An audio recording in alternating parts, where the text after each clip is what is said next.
गांव में गोपी नाम का आदमी था। वो एक रेलवे स्टेशन पर काम किया करता था। सब कुछ सही चल रहा था। फिर एक दिन उसे काम से लौटने में देर हो जाती है। बाहर बारिश होने की वजह से उसे कोई रिक्शे वाला भी दिखाई नहीं मिलता। अरे ये क्या, आज तो कोई रिक्शा वाला भी नहीं है। अब क्या करूं? हाँ, एक काम करता हूँ, पटरी के किनारे किनारे चलता हूँ। फिर गोपी छाता लेकर पटरी पर चलने लगता है। वहां उसके अलावा कोई भी नहीं होता। वहां बहुत अंधेरा होता है।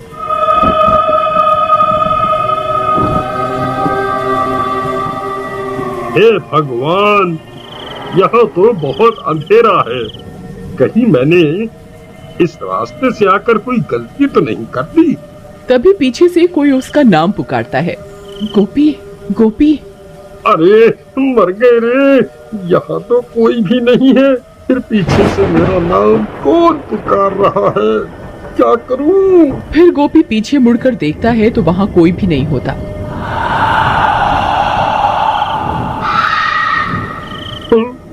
अरे यहाँ तो कोई भी नहीं है। हे भगवान, कहीं वो अफवाह सच तो नहीं? नहीं नहीं, ऐसा नहीं हो सकता। फिर वो भागना शुरू कर देता है और भागते भागते अपने घर पहुंच जाता है। अरे सीमा, जल्दी दरवाजा खोलो। सीमा सीमा, अरे जल्दी दरवाजा खोलो। अरे जल्दी खोलो। अजी क्या हुआ? आप इतने घबराए हुए क्यों हो? ऐसा क्या हो गया? अरे जल्दी अंदर चलो, आज तो मैं बाल बाल बच गया। बाहर बारिश होने की वजह से आज मुझे घर के लिए कोई रिक्शा नहीं मिला।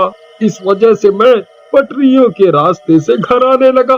तभी किसी औरत ने मेरा नाम पुकारा। मैंने पीछे मुड़कर देखा, वहाँ कोई नहीं था। हे भगवान, आपने पीछे मुड़कर क्यों देखा? ये आपने क्या कर दिया? आपको पता नहीं था क्या?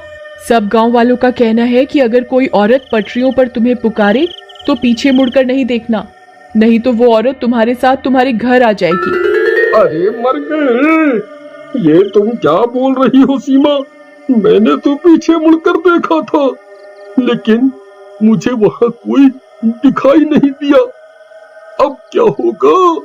क्या वो चुड़ैल मेरे पीछे पीछे घर तक आ जाएगी? तभी कोई जोर जोर से उनके घर का दरवाजा पीटने लगता है। अरे मर गए रे, ये इतनी रात गई, कौन आ गया? हाय रे, कहीं वो चुड़ैल तो नहीं आ गई? सीमा, तुम जाकर देखो ना, कौन है? फिर सीमा दरवाजा खोलने जाती है। फिर जैसे ही सीमा दरवाजा खोलती है तो उसे वहां कोई दिखाई नहीं देता। अरे यहाँ तो कोई भी नहीं है। फिर सीमा दरवाजा बंद कर देती है और कमरे की ओर जाने लगती है कि तभी फिर से कोई दरवाजा खटखटाता है। अरे अब फिर से कौन आ गया? अभी तो कोई भी नहीं था। सीमा फिर से दरवाजा खोलती है लेकिन बाहर कोई भी नहीं होता। लगता है कोई बच्चा शरारत कर रहा है। फिर सीमा दरवाजा बंद कर लेती है, लेकिन बाहर कोई गोपी का इंतजार कर रहा होता है। उसे इंतजार होता है गोपी का। अरे सीमा, लगता है कोई शरारत कर रहा है। तभी फिर से दरवाजे पर दस्तक होती है। सीमा, इस बार मैं जाता हूँ, तुम यहीं रुको। अभी इन बच्चों को सबक सिखाता हूँ। फिर गोपी दरवाजा खोलने जाता है और जैसे ही दरवाजा खोलता है उसकी आंखें फटी की फटी रह जाती हैं। तभी गोपी की चीखने की आवाज आती है। अजी अजी क्या हुआ? आप ठीक तो है ना? फिर सीमा भागते हुए दरवाजे पर जाती है, लेकिन गोपी का कोई नामो निशान नहीं होता। हे भगवान, ये कहाँ चले गए? तभी एक गांव वाला सीमा के घर के पास भागता हुआ आता है। अरे सीमा बहन, अनर्थ हो गया। तुम्हारे घर एक औरत सफेद साड़ी में आई और गोपी भाई को घसीटते हुए अपने साथ पटरियों की तरफ ले गई। लेकिन ये कैसे हो सकता है? भला एक औरत इन्हें कैसे घसीट सकती है? अरे बहना, वह कोई आम औरत नहीं थी, उसके पैर उल्टे थे। वो वही चुड़ैल थी जिसे लोगों ने अक्सर पटरियों पर चलते हुए देखा है। हे भगवान, वीरू भैया, हमें इन्हें बचाना होगा। आप चलिए मेरे साथ। फिर वे लोग अपने साथ कुछ गांव वालों को लेकर उन रेल की पटरियों की तरफ जाते हैं। वहां बहुत अंधेरा होता है। अरे गोपी भाई, आप कहाँ हैं?